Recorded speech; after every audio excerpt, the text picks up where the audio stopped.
Je suis Cameron Moore, 32 ans, et la fête des mères dernière, ma mère m'a envoyé une facture de 347 000 $.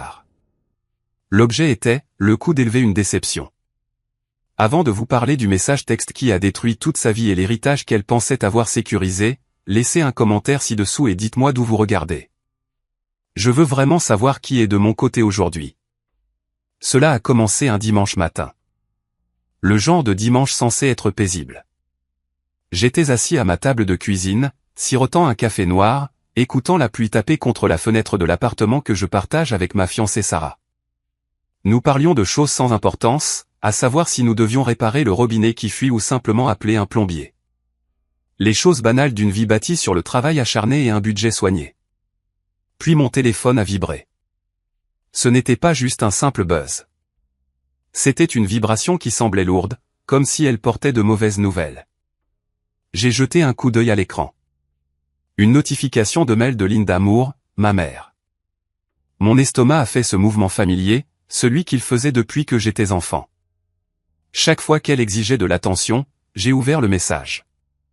Je ne m'attendais pas à un joyeux dimanche ou à un « comment vas-tu » ? Ce n'est pas le style de Linda. Mais je ne m'attendais pas non plus à ce que j'ai vu.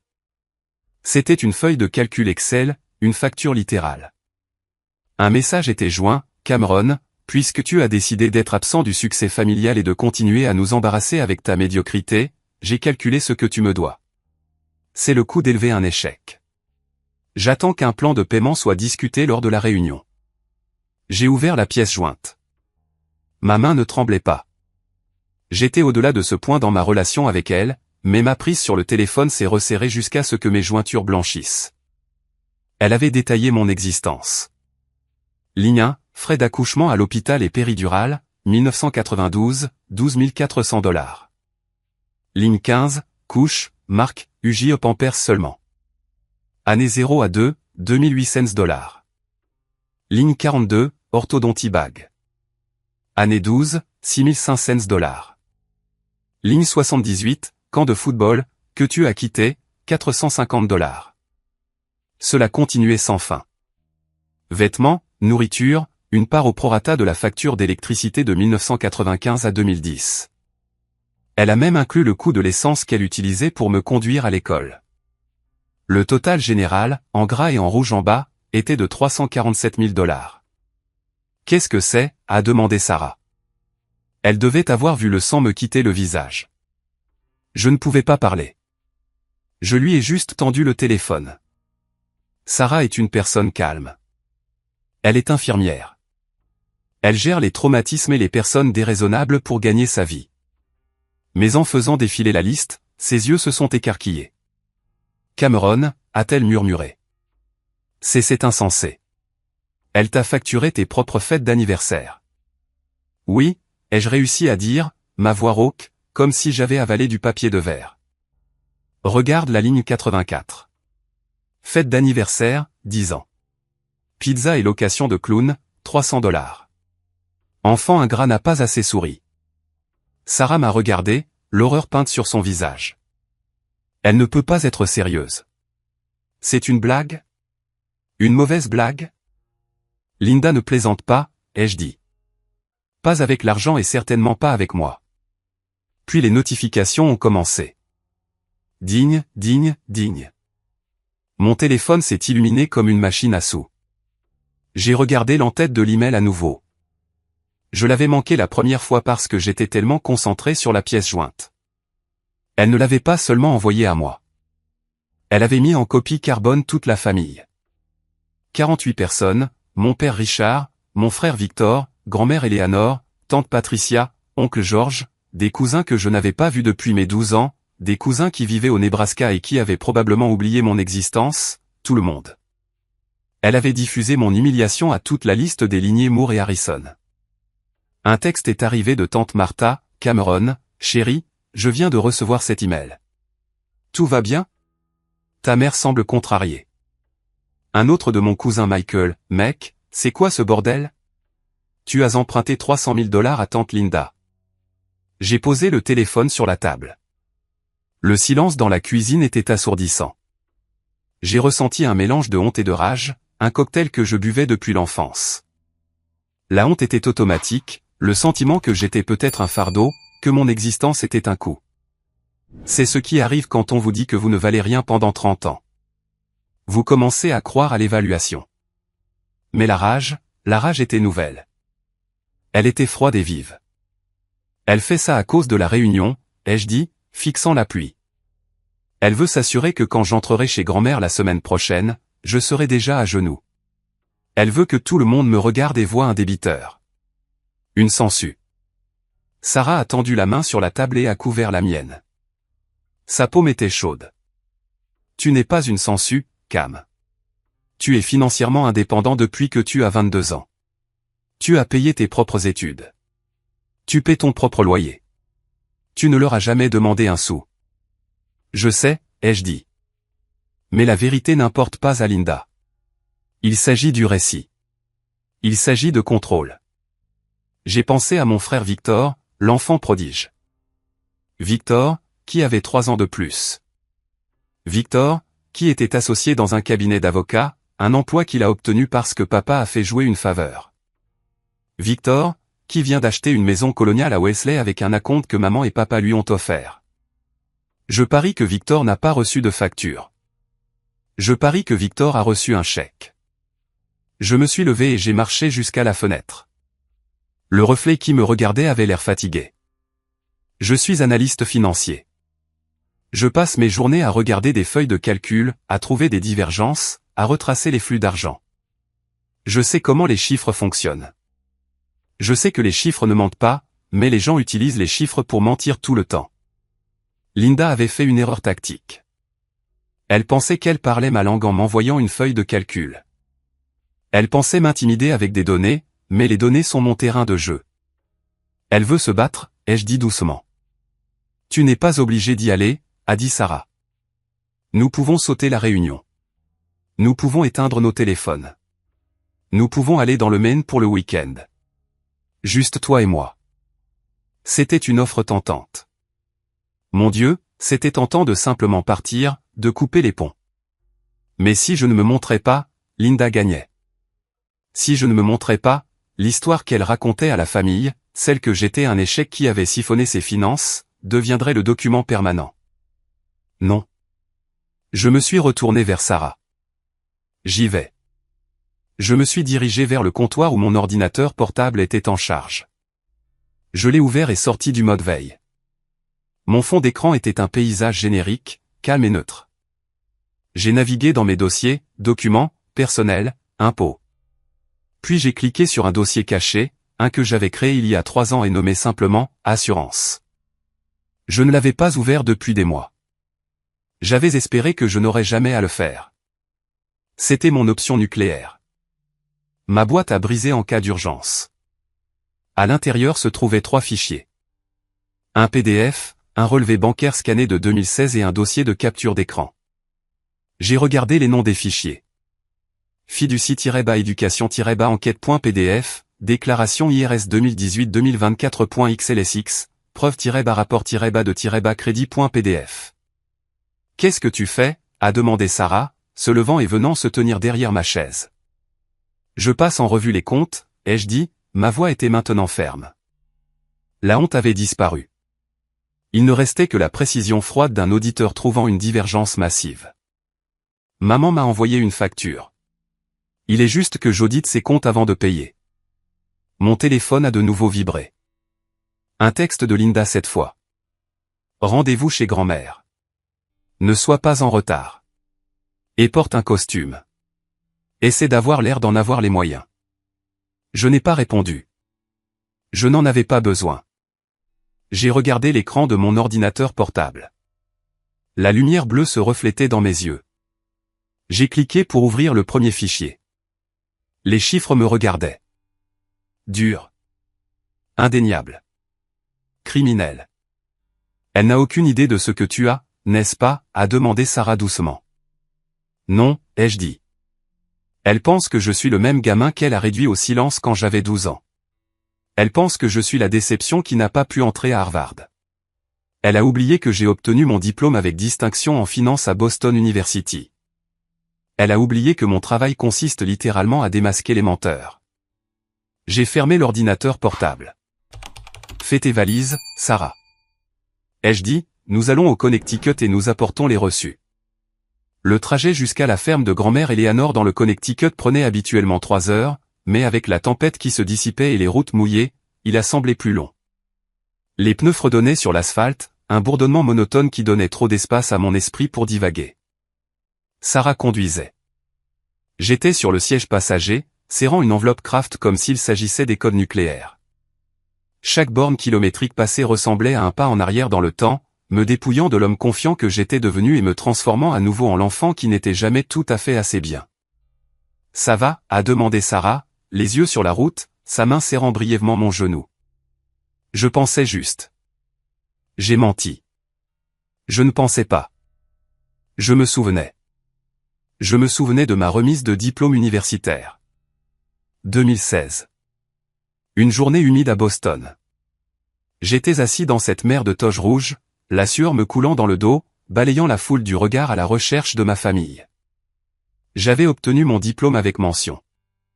J'avais travaillé 2 emplois, les nuits dans un entrepôt et les week-ends comme barman pour payer mes frais de scolarité après que maman m'ait dit que l'argent n'était pas là. Papa était là, agitant un petit drapeau, l'air fier mais fatigué. Le siège à côté de lui était vide. Maman m'avait appelé ce matin-là. J'ai une migraine, Cameron. Je ne peux pas faire la route. Ce n'est qu'une cérémonie. Tu recevras le diplôme par la poste de toute façon. Je l'ai cru. Je voulais la croire. Une semaine plus tard, j'ai vu les photos sur Facebook. Elle s'était envolée pour New York pour un gala au cabinet d'avocat de Victor. Elle portait une robe qui coûtait probablement plus cher que ma voiture. La légende disait, célébrer mon brillant fils, Victor. Si fier de l'homme qu'il est devenu. Il n'y avait aucune mention de mon diplôme. Aucune mention du fait que j'étais le premier de la famille à comprendre les dérivés de marchés complexes. Juste Victor, toujours Victor. Dis-moi encore pourquoi nous faisons ça, a dit Sarah, brisant ma transe. Pourquoi ne pas simplement envoyer la preuve par email? Pourquoi entrer dans la gueule du lion? Parce qu'un email peut être supprimé, ai-je dit, regardant les arbres floutés. Un email peut être manipulé. Elle dira à tout le monde que j'ai falsifié les documents ou que je suis confus. C'est une maîtresse du gaslighting, Sarah. Si j'envoie ça numériquement, elle contrôle le récit. Si je le fais en personne devant tout le monde, elle n'aura nulle part où se cacher.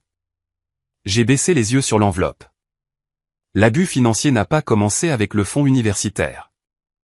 Ça a commencé petit. Ça a commencé avec les impôts de la famille. Quand j'avais 16 ans, j'ai eu mon premier emploi, emballer des courses. Salaire minimum. J'étais si fier de cette première paie, $140. J'ai acheté mes propres baskets pour la première fois. Maman a pris les 3 paies suivantes. Nous en avons besoin pour la maison, avait-elle dit, nous sommes en difficulté. Nous n'étions pas en difficulté. Papa était directeur régional d'une entreprise de logistique. Nous avions 2 voitures. Nous allions skier.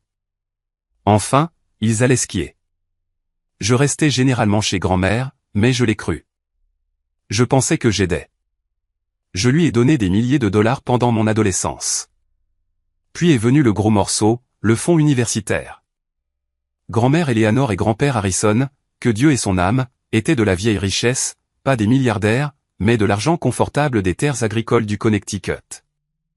Ils croyaient en l'éducation. Quand je suis né, ils ont créé une fiducie identique à celle de Victor. Quand je suis entré à Boston University, je suis allé voir maman pour accéder au fonds. Je me souviens de la conversation avec vivacité. Nous étions dans la cuisine. Elle coupait des légumes, le couteau frappant la planche à découper avec des bruits agressifs. L'argent est parti, Cameron, avait-elle dit, sans même lever les yeux. Parti?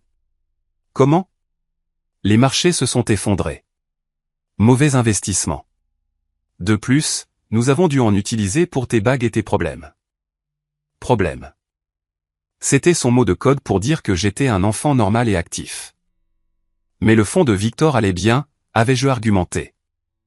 Il est allé à la faculté de droit sans dette. Victor est différent, a-t-elle claqué, me désignant du couteau. Victor a un avenir dans lequel il vaut la peine d'investir. L'argent a manqué. Fais avec. Sois un homme. Alors je l'ai fait. J'ai contracté des prêts. D'une valeur de 67 000 $. J'ai mangé des nouilles instantanées pendant 4 ans. J'ai sauté les vacances de printemps.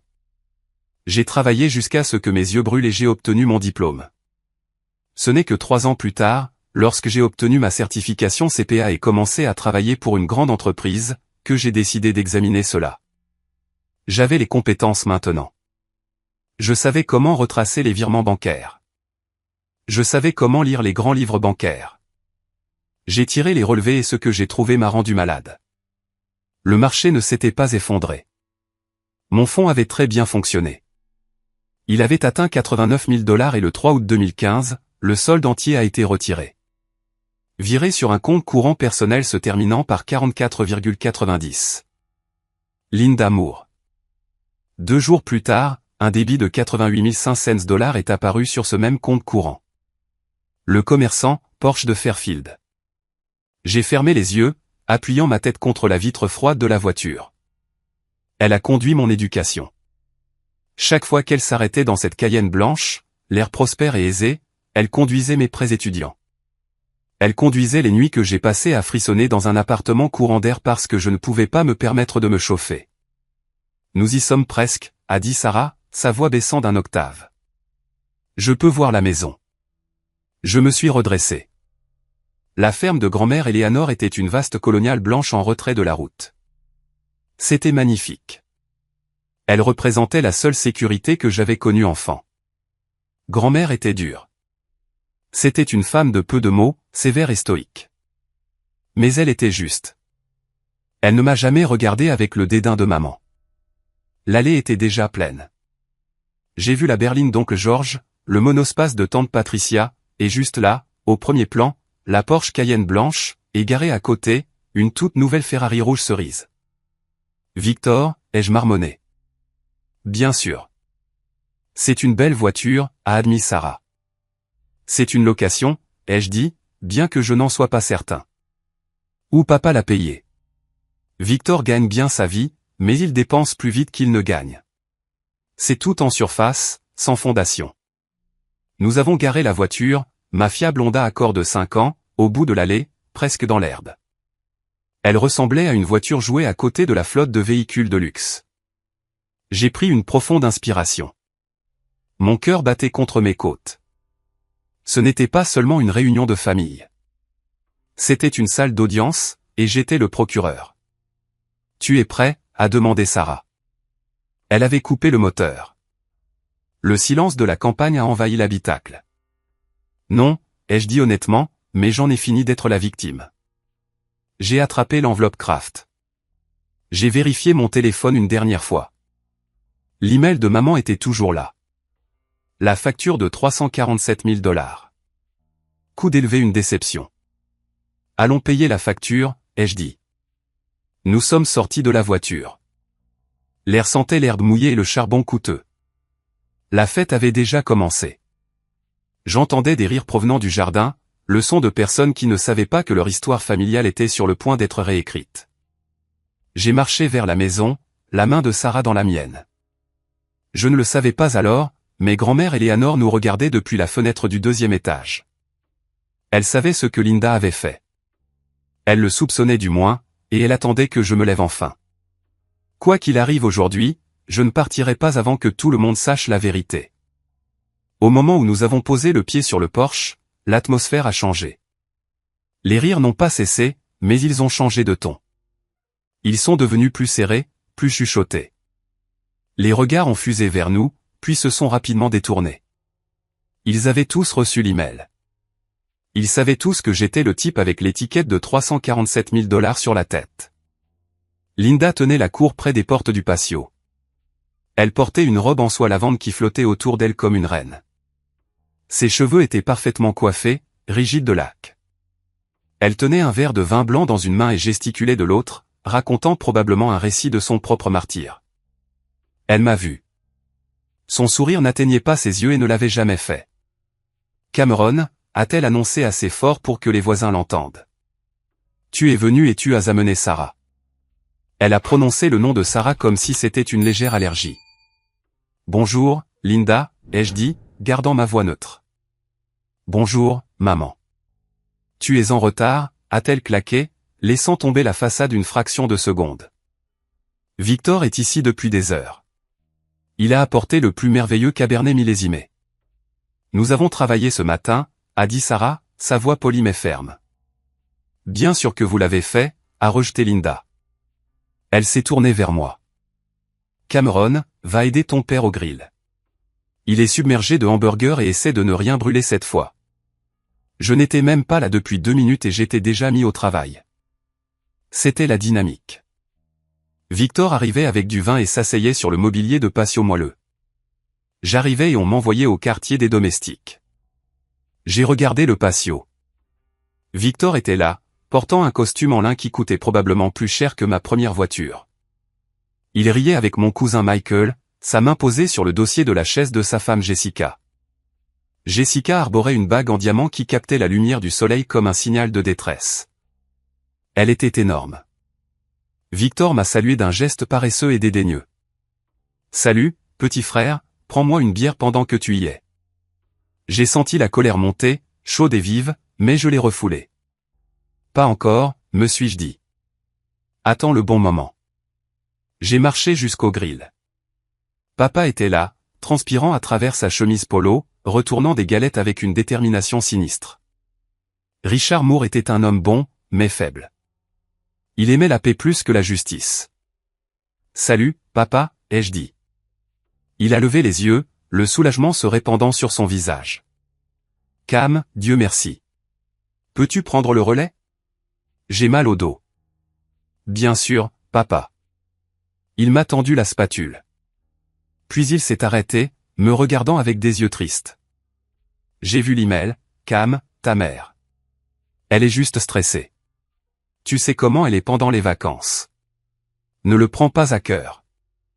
Elle a envoyé une facture de 347 000 $ à toute la famille, papa. Elle m'a facturé les couches. » Papa a soupiré, s'essuyant le front. « Je sais. Je lui ai dit que c'était trop, mais tu la connais. Une fois qu'elle a une idée. » Il a laissé sa phrase en suspens, incapable de la finir. Il m'a tapoté l'épaule maladroitement. « Essaie juste de ne pas faire de scène. »« D'accord. Pour grand-mère. »« Je fais ça pour grand-mère, » ai-je dit doucement. Papa ne m'a pas entendu.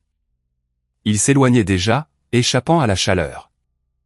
Je suis resté là, retournant des hamburgers, observant ma famille. Je me sentais comme un fantôme à mes propres funérailles. Il mangeait ma nourriture, buvait du vin et chuchotait à mon sujet. Je pouvais voir tante Martha montrer l'email à oncle Bill sur son téléphone. Il secouait la tête, me regardant avec pitié. Pauvre Linda, disait-il probablement, devoir gérer un fils si désœuvré. Puis j'ai senti une présence à côté de moi. C'était grand-mère Eleanor. Elle se déplaçait silencieusement pour une femme de 80 ans. Elle s'appuyait sur sa canne, vêtue d'une robe fleurie et d'un cardigan malgré la chaleur. Ses yeux vifs et bleus ont plongé dans les miens. « Grand-mère, » ai-je dit, souriant sincèrement pour la première fois. « Joyeuse fête des mères. » Elle n'a pas souri en retour. Elle a regardé le grill, puis le patio où Linda riait bruyamment de sa propre blague. « Elle a mis cette chose au mur, » a dit grand-mère. Sa voix était comme des feuilles sèches, rauques, mais distinctes. « Quelle chose ? » La facture. Elle l'a encadrée. Elle est au-dessus de la cheminée dans le salon. J'ai figé. Elle l'a encadrée. Elle veut que tu craques, Cameron, a murmuré grand-mère. Elle s'est rapprochée. Sa main serrant mon bras avec une force surprenante. Elle veut que tu cries. Elle veut que tu aies l'air instable pour pouvoir justifier de te couper complètement. Elle fait un coup pour le domaine. J'ai regardé grand-mère. J'ai réalisé alors qu'elle n'était pas juste une douce vieille dame. Elle était la matriarche. Elle voyait tout. « Quoi qu'il arrive aujourd'hui, » a dit grand-mère, ses yeux rivés sur les miens. « Tiens bon. Tu m'entends? Tu as la vérité.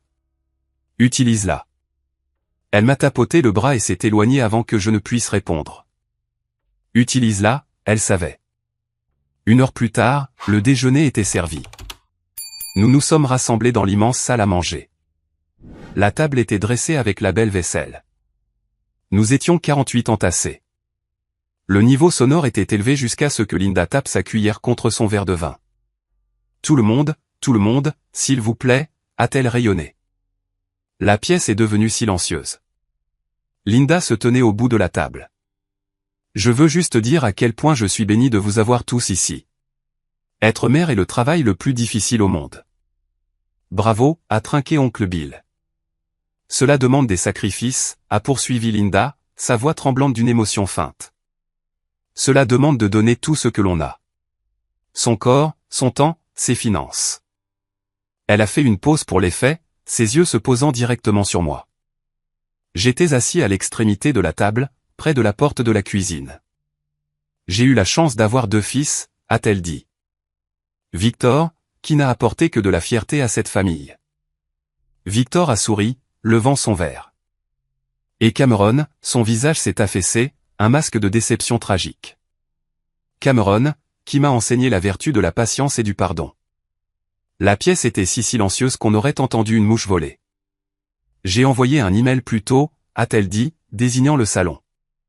Parce que je crois en la transparence, j'ai encadré une copie des coûts que j'ai engagés pour élever Cameron. Non pas pour être cruel, mais pour être réel, pour montrer le fardeau que j'ai porté. Elle s'est dirigée vers la cheminée et a montré le cadre. C'était là. Ma vie réduite à une dette. Cameron, a-t-elle dit en se tournant vers moi, je ne m'attends pas à ce que tu rembourses tout aujourd'hui. Je sais que tu as des difficultés, mais je veux une reconnaissance. Je veux que tu te lèves devant cette famille et que tu admettes que tu as été un fardeau pour nous. Je veux des excuses. 48 pères Dieu se sont tournés vers moi. Certains étaient ravis, attendant le drame. Certains étaient mal à l'aise. Sarah m'a serré la main sous la table si fort que ça a fait mal. C'était ça, le piège. Si je me mettais en colère, j'étais le fils ingrat. Si je pleurais, j'étais le faible. Je me suis levé. La chaise a raclé bruyamment sur le parquet. Vous voulez parler de chiffres, maman, ai-je demandé. Ma voix était calme, ce qui m'a même surpris. Je veux des excuses, Cameron, a-t-elle sifflé. Vous avez envoyé une facture, ai-je dit, m'éloignant de la table. Vous avez apporté la comptabilité à une réunion de famille. Vous voulez parler de coûts. Vous voulez parler de qui doit quoi. J'ai tendu la main vers mon sac et j'en ai sorti mon ordinateur portable. Puisque nous partageons des chiffres aujourd'hui, ai-je dit en marchant vers le grand téléviseur à écran plat fixé au mur, j'ai les miens. Assieds-toi, Cameron, a aboyé Victor. Ne te ridiculise pas. Tais-toi, Victor, ai-je dit calmement. Tu auras ton tour. J'ai branché le câble HDMI à mon ordinateur portable. L'écran s'est allumé. La pièce a halté. Ce n'était pas un film. Ce n'était pas un diaporama de photos d'enfance. C'était un relevé bancaire. Commençons par mon fonds universitaire, ai-je dit. L'image sur l'écran de 60 pouces était nette. C'était un PDF d'un formulaire de virement bancaire de la First National Bank, daté du 3 août 2015. Qu'est-ce que tu fais? La voix de Linda a monté. Éteins ça. C'est privé.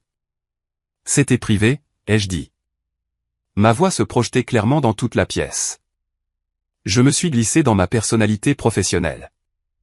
Ce n'était plus un fils parlant à sa mère. C'était un analyste financier senior présentant des preuves de fraude à un conseil d'administration. C'est devenu public quand vous avez mis 48 personnes en copie d'une facture pour mes couches. J'ai montré l'écran.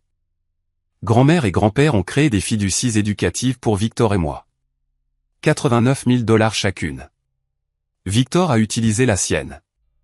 Il a obtenu son diplôme sans dette. J'ai regardé Victor. Il faisait tourner son vin, l'air agacé, mais pas inquiet. Il ne savait pas ce qui s'en venait. Quand j'ai demandé mon fonds, ai-je poursuivi. Maman m'a dit qu'il était parti. Elle a dit que le marché s'était effondré.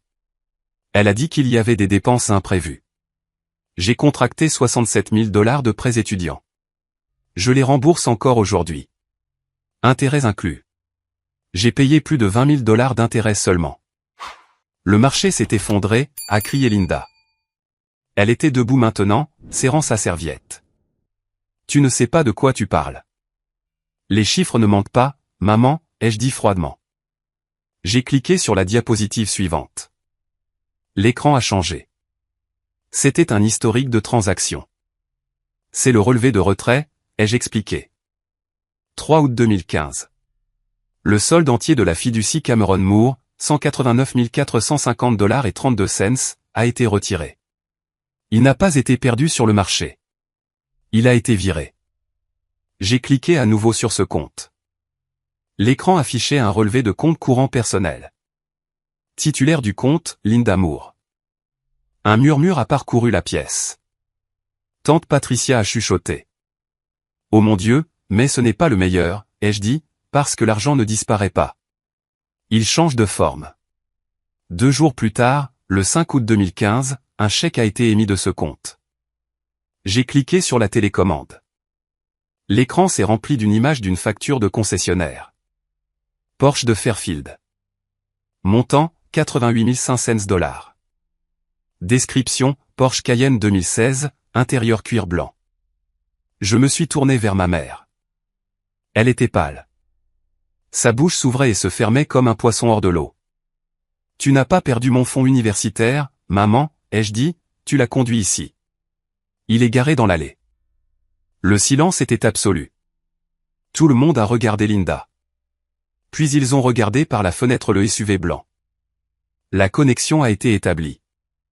Le récit de la mère en difficulté s'est instantanément brisé.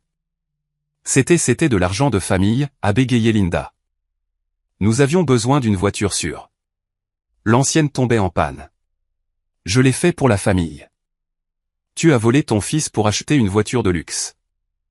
Oncle George a pris la parole. C'était un comptable à la retraite. Il regardait l'écran avec un examen professionnel. Linda, c'est un détournement de fonds fiduciaires. C'est illégal. J'étais la fiduciaire, a hurlé Linda. C'était à ma discrétion. C'était pour son éducation, a dit grand-mère Eleanor. Sa voix a coupé le bruit comme un couteau. Elle n'avait pas bougé de son siège, mais ses yeux brûlaient. J'ai mis ça en place pour son éducation, pas pour ton ego. Linda a tressailli comme si elle avait été giflée. Je n'ai pas fini, ai-je dit. Je ne fais que commencer. J'ai cliqué sur la diapositive suivante. Parlons des impôts. L'écran montrait les résumés des déclarations de l'IRS.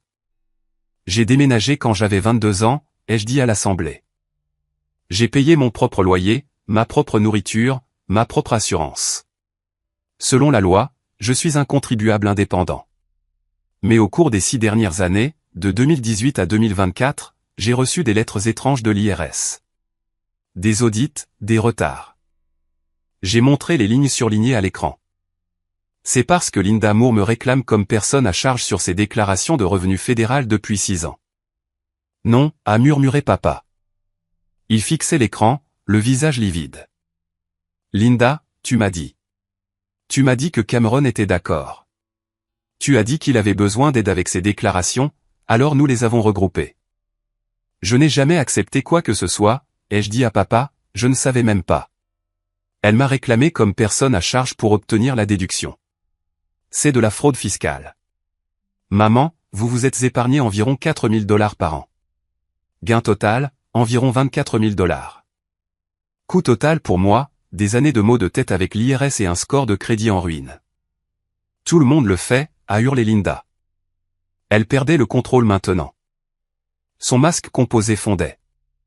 C'est juste de la paperasse. Tu essaies de me ruiner pour de la paperasse. J'essaie de leur montrer qui vous êtes, ai-je dit. Vous m'avez envoyé une facture de 347 000 $. Vous voulez être remboursé pour m'avoir élevé? Très bien. Déduisons ce que vous avez volé. J'ai fait le calcul mental à voix haute. 89 000 $ pour le fonds universitaire plus les intérêts. Disons 120 000 $ plus 24 000 $ de bénéfices de fraude fiscale. Nous sommes à 144 000 $. J'ai regardé Victor. Il bougeait sur sa chaise. Il avait l'air nerveux. Il vérifiait son téléphone, espérant probablement un appel d'urgence pour le faire sortir de là. Mais les calculs n'étaient toujours pas bons, ai-je dit. On me refusait des appartements. Mon score de crédit était nul même si je payais mes factures à temps. Alors, j'ai tiré mon rapport de crédit complet. J'ai regardé mon frère. Victor, tu ferais bien d'arrêter de texter. Victor s'est figé. Quoi? Cela n'a rien à voir avec moi. C'est entre toi et maman. C'est ça? J'ai cliqué sur la diapositive. L'écran montrait une demande de carte de crédit. Demandeur, chez Saphir Réserve. Cameron Moore. Cette carte a été ouverte il y a 3 ans, ai-je dit. Je ne l'ai pas ouverte, mais regardez l'adresse de facturation. L'adresse à l'écran était un condo du centre-ville de Boston. Ce n'est pas mon adresse, ai-je dit. C'était le pied-à-terre de Victor avant qu'il ne se marie. Jessica, la femme de Victor, a regardé l'écran, puis son mari. Victor, c'est une erreur, a dit Victor rapidement. Trop rapidement. Maman a probablement juste utilisé la mauvaise adresse quand elle t'a aidé à la configurer. Je ne l'ai pas configurée, Victor. C'est toi. Et maman t'a aidé. J'ai cliqué sur l'historique des transactions de cette carte. La carte est à découvert. 47 000 $ de dette à mon nom. D'accord, détruisant mon crédit. J'ai fait défiler la liste des achats. Service de bouteille au Club Icône. Voyage à Cabo.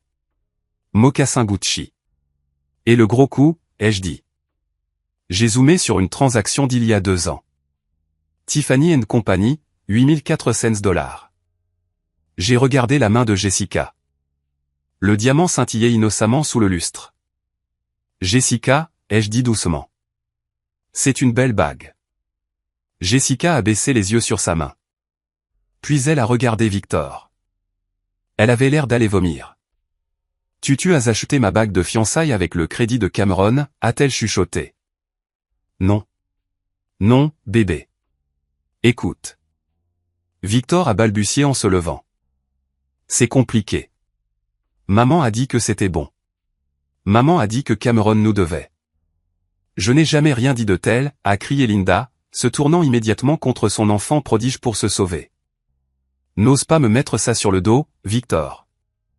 Tu l'as fait, a crié Victor en retour, le visage rouge.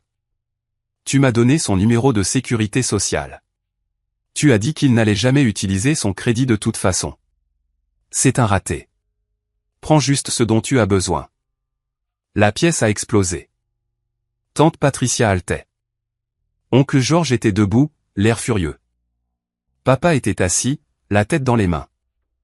Je suis resté là, calme au cœur de la tempête. J'avais exposé le vol. J'avais exposé la fraude. J'avais exposé la trahison. Mais j'avais encore une chose. Le dossier d'assurance n'était pas encore vide. Il y avait un dernier fichier. Une capture d'écran que j'avais prise du téléphone de Victor il y a 3 ans quand il l'avait laissé déverrouiller lors d'une fête de Noël. Un message texte de maman. C'était la raison de tout. La raison pour laquelle elle me détestait, la raison pour laquelle elle me volait, la raison pour laquelle j'étais la déception. Silence, ai-je crié. Tout le monde, silence. La pièce est redevenue silencieuse.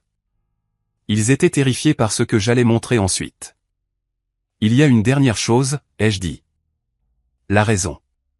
Pourquoi Linda traite-t-elle ses 2 fils si différemment? Pourquoi Victor est-il le prince et moi le mendiant? J'ai regardé papa. Je suis désolé, papa. Tu ne mérites pas ça. Mais tu dois savoir. J'ai cliqué sur la dernière diapositive. L'écran est devenu noir une seconde. Une pause dramatique qui n'était pas intentionnelle, mais qui donnait l'impression que l'univers retenait son souffle. Puis l'image s'est chargée. C'était une capture d'écran granuleuse d'une conversation e-message. L'expéditeur, maman, le destinataire, Victor. Date, 14 juillet 2023. La bulle de texte à l'écran était énorme. Je l'ai lu à voix haute, ma voix résonnant sur les murs. Tu dois t'assurer que Cameron ne vienne pas à la réunion de planification successorale. Celui-là n'est pas l'enfant biologique de Richard. Ne le dis à personne. Si Richard le découvre, il me divorcera et je perdrai tout, y compris ton héritage. Tiens-le à l'écart. Le son qui a suivi n'était pas un halètement. C'était un vide. C'était le son de la réalité qui se brisait. J'ai regardé papa, Richard, l'homme qui m'avait appris à faire du vélo, l'homme qui avait pansé mes genoux écorchés, l'homme qui était resté éveillé avec moi quand j'avais de la fièvre. Il fixait l'écran. Il n'a pas cligné des yeux. Il n'a pas respiré. Son visage n'était plus gris. Il était blanc, blanc comme un fantôme. Linda, a-t-il murmuré. C'était le son le plus brisé que j'ai jamais entendu. Linda n'a pas crié cette fois. Elle n'a pas crié. Elle s'est effondrée sur sa chaise. Pour la première fois de sa vie, elle n'avait aucune défense. Le message texte était là. Ces mots sont secrets. Richard, s'il te plaît, a-t-elle gémi. C'était il y a 33 ans. C'était une erreur. Nous étions en pause. Une pause? Richard s'est levé. Sa chaise est tombée en arrière avec un fracas. Nous étions mariés, Linda. Nous essayions d'avoir un deuxième enfant. Qui est-il? La question est venue de grand-mère Eleanor. Elle ne s'était pas levée, mais sa présence remplissait la pièce. Elle a pointé un doigt tremblant vers moi, puis vers Linda. Qui est son père? Linda s'est enfouie le visage dans les mains. Ça n'a pas d'importance. Ça a de l'importance pour moi, ai-je hurlé. Le calme avait disparu. Les larmes que j'avais retenues pendant 3 décennies m'ont finalement piqué les yeux. Ça a de l'importance parce que vous m'avez puni pour ça. Vous me détestiez, non pas parce que j'étais mauvais, mais parce que j'étais une preuve. Chaque fois que vous me regardiez, vous voyiez votre aventure. Je me suis tourné vers la famille. C'est pourquoi elle a envoyé la facture. C'est pourquoi elle a volé mon fonds universitaire. Elle ne voulait pas investir en moi parce que je n'étais pas le sien et celui de papa. J'étais juste une erreur qu'elle ne pouvait pas effacer. Je t'aimais, a sangloté Linda, tendant la main vers moi. Cameron, je t'ai élevé. Tu m'as facturé, ai-je dit. J'ai pointé la facture encadrée au mur. Tu m'as facturé 347 000 $ pour exister. On ne facture pas les gens qu'on aime, maman. On facture les dettes. J'ai regardé Victor. Il était assis, la tête baissée. Et tu savais, ai-je dit, tu savais Victor. Ce texte t'a été envoyé. Victor a levé les yeux. Il avait l'air petit. Elle m'a dit que si papa le découvrait, la famille se briserait. Elle a dit qu'elle nous protégeait. Elle protégeait son argent. J'ai craché. Et tu l'as aidé parce que tu voulais ton héritage. Tu m'as laissé penser que j'étais fou. Tu m'as laissé penser que j'étais juste le mouton noir. Mais tu savais tout le temps.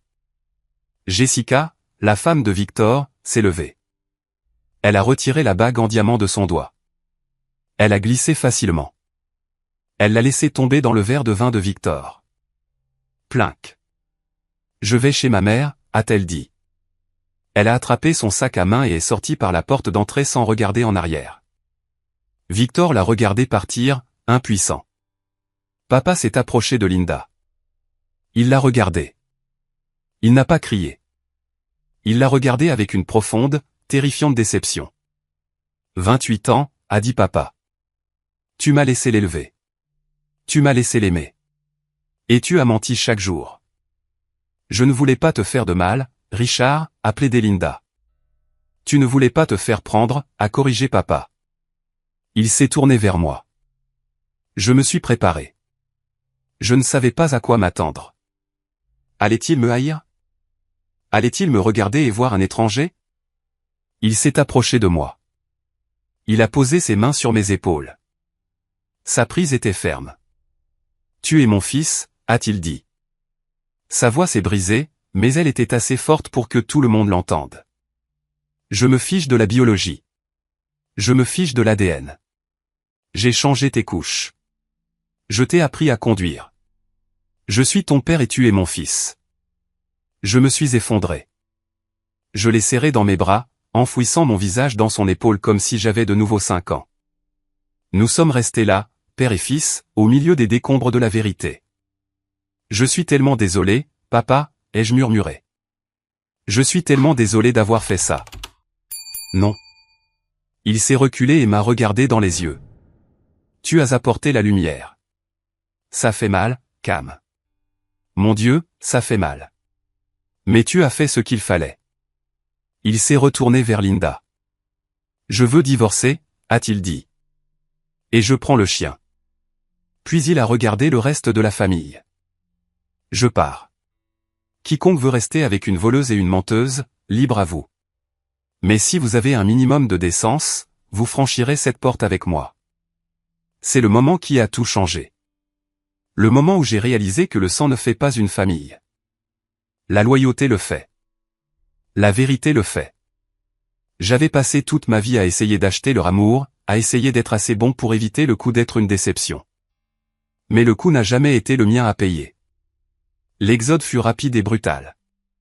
Papa sortit par la porte d'entrée, ses clés de voiture tintant dans sa main. Il ne regarda pas en arrière. Un instant, personne ne bougea. Le seul son était les sanglots de Linda. Un son rauque et affreux qui résonnait dans la salle à manger silencieuse. L'écran derrière moi affichait toujours le message texte. Celui-là n'est pas l'enfant biologique de Richard. Puis les chaises ont commencé à grincer. Tante Patricia fut la première. Elle se leva, attrapa son sac à main et regarda sa sœur. Je t'ai défendu, Linda, pendant des années. J'ai dit à tout le monde que tu étais juste une dure mais juste. Tu es un monstre. Elle sortit. Oncle George suivit. Je contacterai l'IRS concernant la fraude, Linda. Je ne peux pas être complice de ça. Puis les cousins, Michael, Beth, ceux du Nebraska, ils se levèrent tous. C'était une réaction en chaîne. Personne ne voulait rester dans le rayon d'explosion. Les téléphones se mirent à s'allumer à nouveau. Digne, digne, digne. J'ai regardé mon téléphone. Le chat de groupe familial, plus d'événements familiaux, explosait. Tante Patricia a quitté le groupe. Cousin Michael a quitté le groupe. Oncle George a quitté le groupe. Puis vinrent les blocages. Je pouvais le voir se produire en temps réel sur le téléphone de Linda, qui était posé face visible sur la table. Les notifications affluaient, bloquées, des amis. En 10 minutes, la maison était presque vide. La nourriture était froide. Le vin était intact. Seuls 5 d'entre nous restaient. Moi, Sarah, grand-mère Eleanor, Victor et Linda. Victor était toujours assis à table, fixant la bague en diamant submergée dans son verre de vin. Il ressemblait à un homme qui s'était réveillé dans une maison en feu. « Tu as tout ruiné », a murmuré Victor en me regardant. « Tu es heureux, Cameron ? Maman va en prison. Jessica m'a quitté. La famille est détruite. Tu es heureux. » J'ai regardé mon frère. Je l'ai vraiment regardé. J'avais l'habitude de l'envier. J'avais l'habitude de vouloir être lui. Maintenant, je le plaignais juste. Je n'ai pas détruit la famille, Victor, ai-je dit calmement. J'ai juste allumé les lumières. La pourriture était déjà là. J'ai besoin de cet argent, a dit Victor, sa voix montant. Le cabinet, j'ai des problèmes, Cam. Je dois de l'argent à des gens. J'avais besoin de l'héritage. Trouve un emploi, ai-je dit. Et rembourse la dette de carte de crédit que tu as contractée en mon nom. Ou je vais à la police demain. Victor a tressailli. Il s'est levé, a pris la bague dans le verre et l'a fourrée dans sa poche. Il a regardé maman, qui était recroquevillée sur sa chaise. Il n'est pas allé la réconforter. Il a juste ricané. Merci beaucoup, maman. Excellent plan. Et puis l'enfant prodige est parti. Il est monté dans sa Ferrari de location et a démarré en rugissant, laissant sa mère seule. Maintenant, il ne restait que nous et grand-mère. Grand-mère Eleanor s'est lentement levée. Elle s'est dirigée vers la cheminée. Elle a tendu la main et a décroché la facture encadrée. Le verre a scintillé dans la lumière de l'après-midi. Elle l'a regardé longuement. Coup d'élever une déception. 347 000 $. Elle l'a jeté. Il s'est brisé contre l'âtre de briques. Le verre s'est brisé en 1000 diamants. Le cadre s'est cassé en deux. Linda a sursauté. Mère, a murmuré Linda. Ne m'appelle pas comme ça, a dit grand-mère. Sa voix était de glace. Tu n'es pas ma fille. M'aimer le domaine, a balbutié Linda. Richard me quitte. Je n'ai rien. J'ai besoin de ma part. Mère. Grand-mère Eleanor s'est approchée de Linda. Elle s'est penchée, son visage à quelques centimètres des joues mouillées de larmes de Linda. Tu as volé mon petit-fils, a sifflé grand-mère. Tu as menti à mon fils. Tu as déchiré cette famille pour de l'argent. Tu penses que tu vas avoir un héritage. Grand-mère s'est redressée. Elle m'a regardé. Cameron, Sarah, venez avec moi. Où, ai-je demandé. Au bureau, a dit grand-mère. Je dois appeler mon avocat un dimanche. Il va me facturer le triple, et je m'en fiche. Nous allons réécrire le testament ce soir. Elle s'est tournée vers Linda une dernière fois. Tu as 1 heure pour faire tes bagages et quitter ma maison, Linda. Si tu es toujours là quand Thomas arrivera, je ferai appel au shérif pour te faire expulser pour intrusion.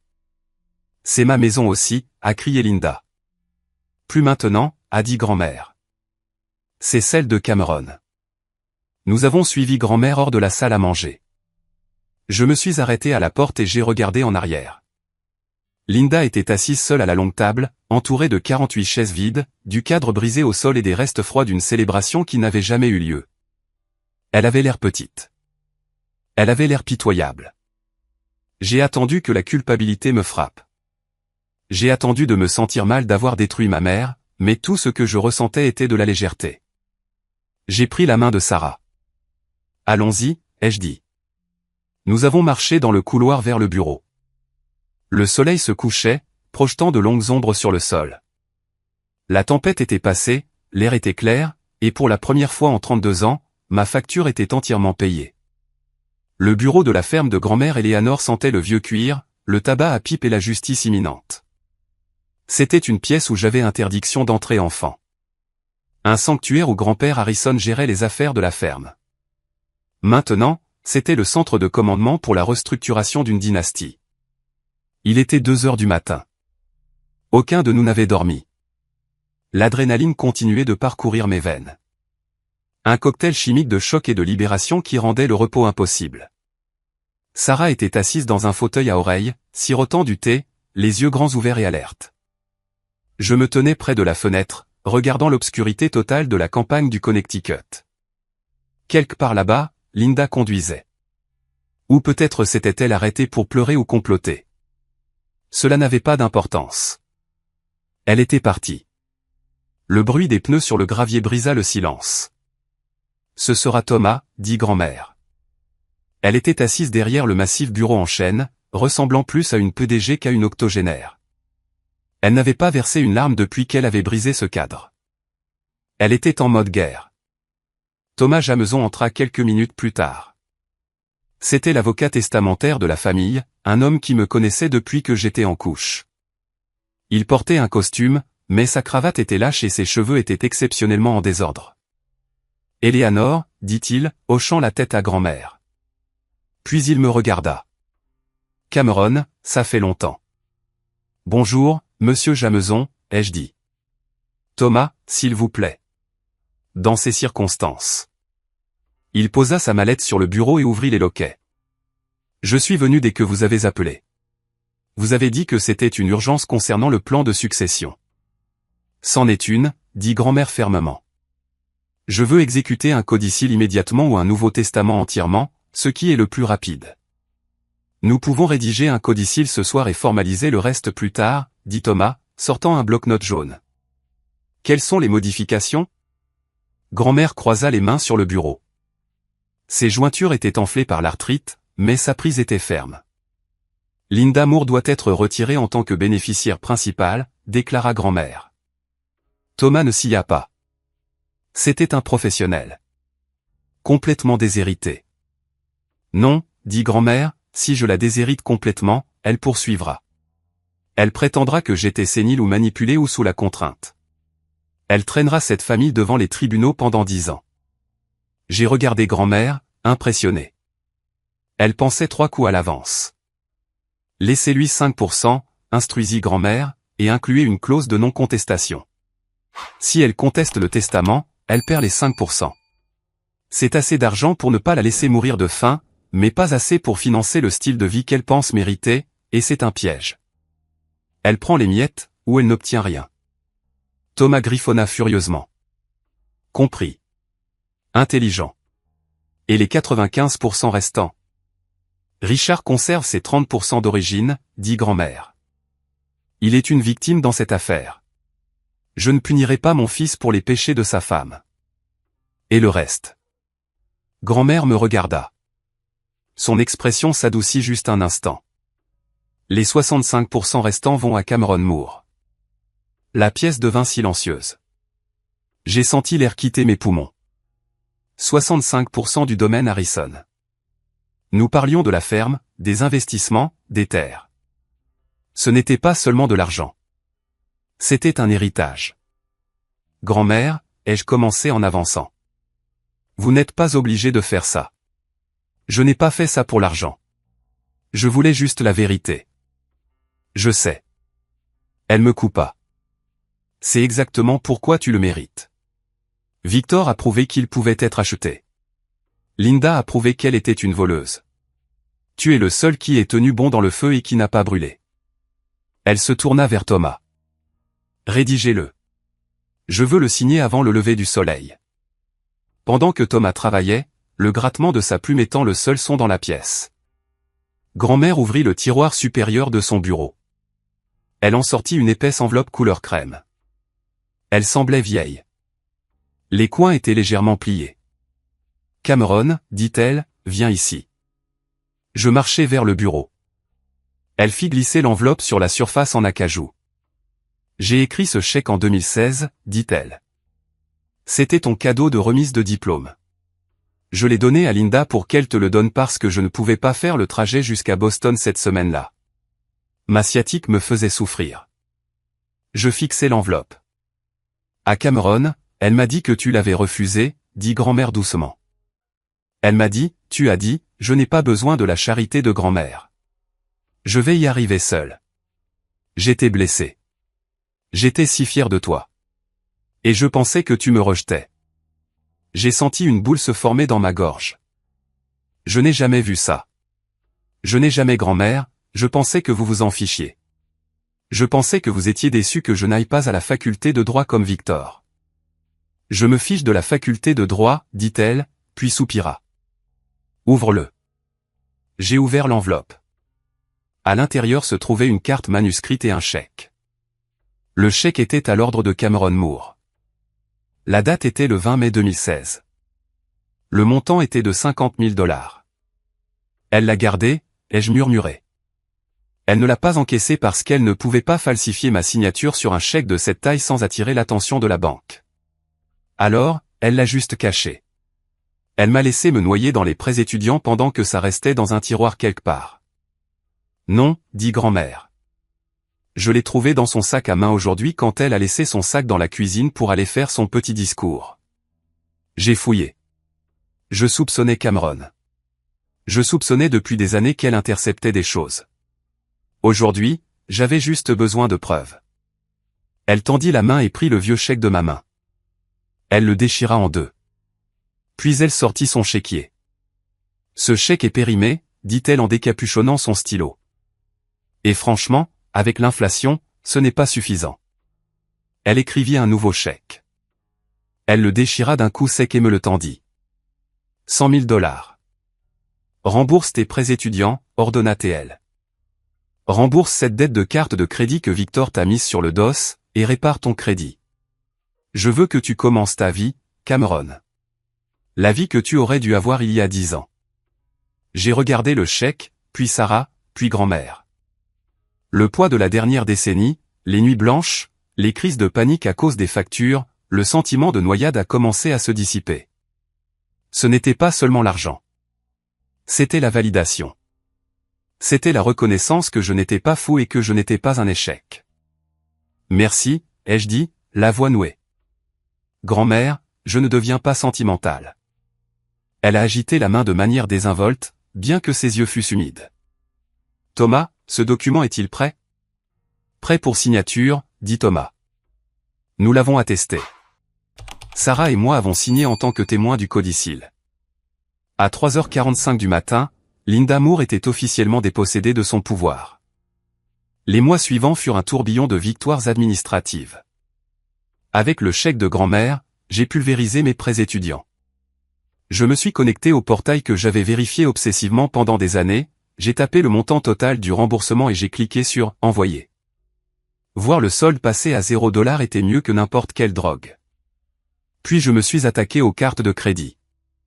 Je ne les ai pas seulement payées. J'ai déposé la plainte comme promis. J'en ai envoyé une copie à Victor.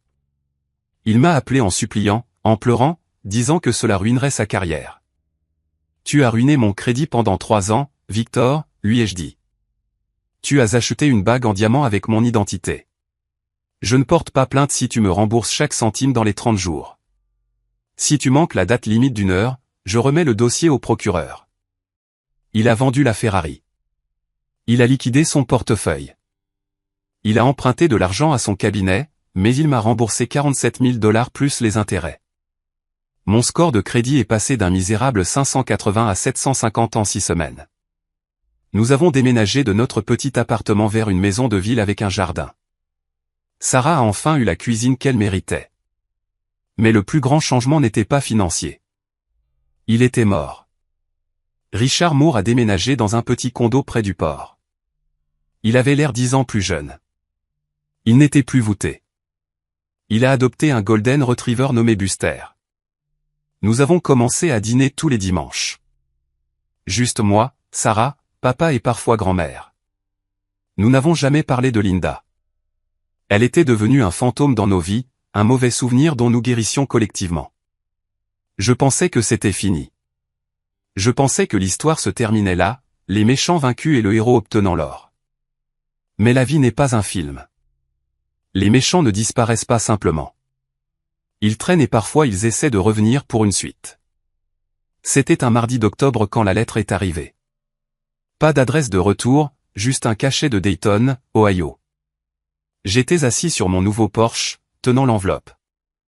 Je savais ce que c'était, ou plutôt de qui cela venait. Je l'ai ouverte. L'écriture était soignée, bloc, masculine. Cher Cameron, je m'appelle Michael. Je ne veux pas perturber votre vie, et je ne demande rien. Je voulais juste que vous sachiez que j'existe. Votre mère et moi avons brièvement travaillé ensemble en 1991. Quand j'ai entendu les rumeurs, les nouvelles voyagent vite dans les familles, j'ai fait un test. Il semble que nous soyons liés. J'ai une vie ici. J'ai 2 filles. Ce sont vos demi-sœurs. Si jamais vous voulez les connaître ou me connaître, la porte est ouverte. Sinon, je comprends. Je ne voulais juste pas que vous pensiez que vous veniez de nulle part. Respectueusement, Michael. Je l'ai lu 2 fois. Sarah s'est assise à côté de moi, me tendant une bière. C'est lui, a-t-elle demandé. Oui. Comment te sens-tu? J'ai regardé les feuilles d'automne tomber dans le jardin. J'ai pensé à papa Richard. J'ai pensé à lui m'apprenant à me raser. J'ai pensé à lui assis dans la voiture en pleurant, me disant que j'étais son fils indépendamment de l'ADN. Je me sens bien, ai-je dit. Je suis curieux. Peut-être qu'un jour je le rencontrerai. Peut-être que je rencontrerai ses sœurs, mais pas aujourd'hui. J'ai plié la lettre et l'ai mise dans ma poche. J'ai déjà un père, ai-je dit. Je n'ai pas besoin d'un remplaçant. J'avais juste besoin de connaître la vérité. Je suis rentré et j'ai rédigé un court email à l'adresse que Michael avait fournie. Je l'ai remercié pour son respect. Je lui ai dit que j'avais besoin de temps. Il a répondu immédiatement, prenez tout le temps dont vous avez besoin. C'était une interaction saine. Pas de drame, pas d'exigence. C'était l'exact opposé de tout ce que Linda m'avait jamais donné. En parlant de Linda, elle m'a pris au dépourvu 2 jours plus tard. Je quittais mon immeuble de bureau au centre-ville de Boston. Il pleuvait à nouveau. Un retour à ce dimanche où l'email était arrivé. Je marchais vers ma voiture, parapluie à la main, quand une silhouette est sortie de derrière un pilier en béton. C'était elle. Elle avait l'air diminué. C'est le seul mot pour la décrire. La Linda Moore qui régnait sur les réunions comme une reine était partie. Ses cheveux étaient attachés en un chignon désordonné. Elle portait un manteau qui semblait dater de quelques saisons. Elle avait l'air fatiguée. Cameron, a-t-elle dit. Sa voix était rauque. Je me suis arrêté. Je ne me suis pas rapproché. J'ai maintenu un rayon de 3 mètres. Que voulez-vous, Linda, ai-je demandé. Je ne pouvais plus l'appeler maman. Je n'ai plus. J'ai essayé de vous appeler, a-t-elle dit. Vous m'avez bloqué. Vous m'avez bloqué partout. C'était le but. Je vis dans un motel, Cameron, a-t-elle dit, sa voix tremblante. Votre père, Richard, a eu la maison dans le règlement du divorce. Grand-mère m'a jeté dehors. Je n'ai nulle part où aller. Vous avez 5% du domaine, ai-je dit. C'est plus que ce que la plupart des gens obtiennent dans une vie. Gérez le mieux que vous n'avez géré mon fonds universitaire. Elle a tressailli. Puis elle a essayé l'ancienne magie. Elle a écarquillé les yeux, laissant les larmes s'y accumuler. Elle a joint les mains. Je suis ta mère, a-t-elle murmuré. Je t'ai donné la vie. Je t'ai porté pendant 9 mois. Est-ce que cela ne signifie rien? Je l'ai regardé. Je l'ai vraiment regardé. J'ai vu la manipulation. J'ai vu les rouages tourner derrière ses yeux, calculant comment extorquer de la sympathie, comment revenir. Tu m'as donné la vie, ai-je concédé. Et puis tu m'as envoyé une facture pour ça. J'étais en colère, a-t-elle pleuré. J'étais blessé. Je voulais juste que tu m'apprécies. Non, ai-je dit, ma voix coupant la pluie. Tu voulais me posséder. Tu voulais un retour sur ton investissement. Tu n'as pas élevé un fils. Tu as élevé un actif de portefeuille. Et quand je n'ai pas rapporté les dividendes que tu voulais, quand je n'étais pas l'avocat chic comme Victor, tu as essayé de me liquider. J'ai fait un pas vers ma voiture. S'il te plaît, a-t-elle supplié, attrapant ma manche. Je n'ai personne. Victor ne me parle pas. La famille me déteste. Je suis toute seule. J'ai retiré mon bras. Tu n'es pas seule parce que tu es une victime, Linda. Tu es seule à cause des choix que tu as faits. Tu as choisi l'argent plutôt que la famille. Tu as choisi les mensonges plutôt que la vérité. Tu as choisi de faire de ton enfant l'ennemi. J'ai déverrouillé la portière de ma voiture. Cameron, attends, a-t-elle crié. Je peux changer. Nous pouvons recommencer. Je te pardonne pour la réunion. J'ai fait une pause. J'ai failli rire. Elle me pardonnait. L'illusion était terminale. Je me suis retourné vers elle une dernière fois. Je n'ai pas besoin de ton pardon, ai-je dit. Et je n'ai pas besoin de ton amour. J'ai trouvé des gens qui m'aiment gratuitement. Ils ne me facturent pas leur temps. C'est ça, la famille. Je suis monté dans la voiture. J'ai claqué la portière.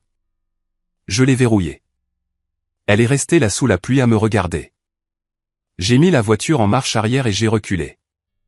Je l'ai vue dans le rétroviseur, rapetissant de plus en plus jusqu'à n'être qu'une tache grise floue contre le béton. J'ai allumé la radio.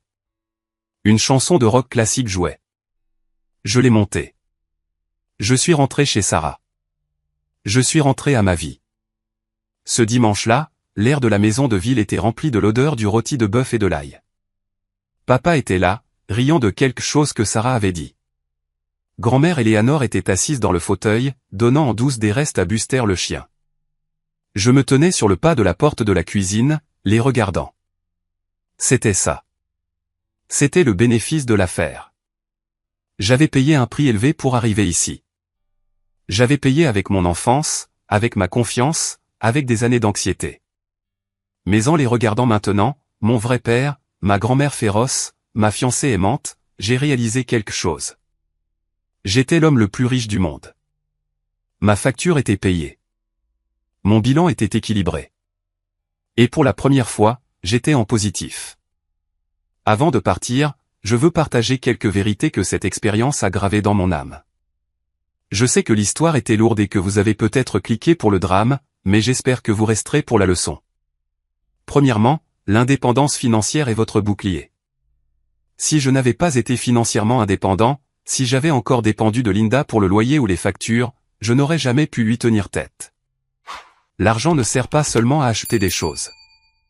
Il sert à acheter votre liberté.